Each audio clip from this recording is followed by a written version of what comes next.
Hi hello families, welcome to நம்ம வீட்டு சமையல். இன்றைக்கி நம்ம குக்கரில் வெஜ் பிரியாணி எப்படி பண்ணுறதுன்னு பார்க்கலாம். தேவையான பொருட்கள் 4 பெரிய வெங்காயம் ஸ்லைஸாக கட் பண்ணி வச்சுருக்கேன், 3 பச்சை மிளகாய், 3 மீடியம் சைஸ் தக்காளி கட் பண்ணி எடுத்திருக்கேன், பீன்ஸ் கேரட் கட் பண்ணி வச்சுருக்கேன்,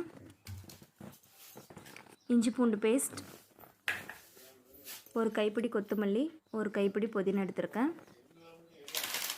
கடையில் வாங்கின பிரியாணி இலை பாக்கெட் 1, தயிர் ஒரு பாக்கெட், பிரியாணி மசாலா எப்படி செய்யறதுன்னு சொல்லி ஆல்ரெடி ஒரு வீடியோ போட்டிருக்கேன். பச்சை பட்டாணி சுடுதண்ணியில் போட்டு எடுத்துருக்கேன். இப்போ நம்ம எப்படி செய்யறதுன்னு பார்க்கலாம். குக்கரில் ஆயில் விட்டுக்கலாம், கூடவே 2 ஸ்பூன் நெய் விட்டுக்கலாம்.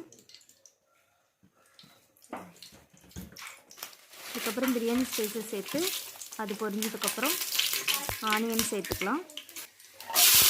இது பொன்னிறமானதுக்கப்புறம் இஞ்சி பூண்டு பேஸ்ட்டு சேர்த்துக்கலாம்.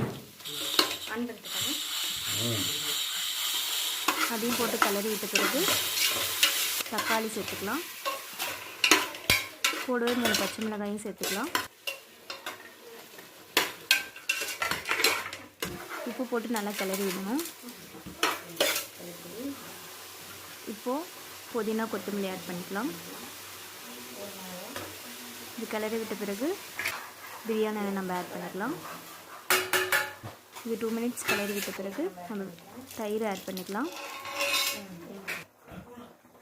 அதையும் கிளறி விட்டுட்டு நம்ம வெஜிடபிள்ஸ் சேர்த்துக்கலாம்.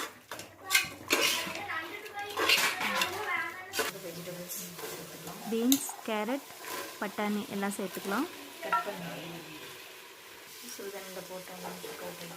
இது கிளறி விட்டுட்டு ஒரு 5 மினிட்ஸ் அப்படியே க்ளோஸ் பண்ணி வைக்கணும்.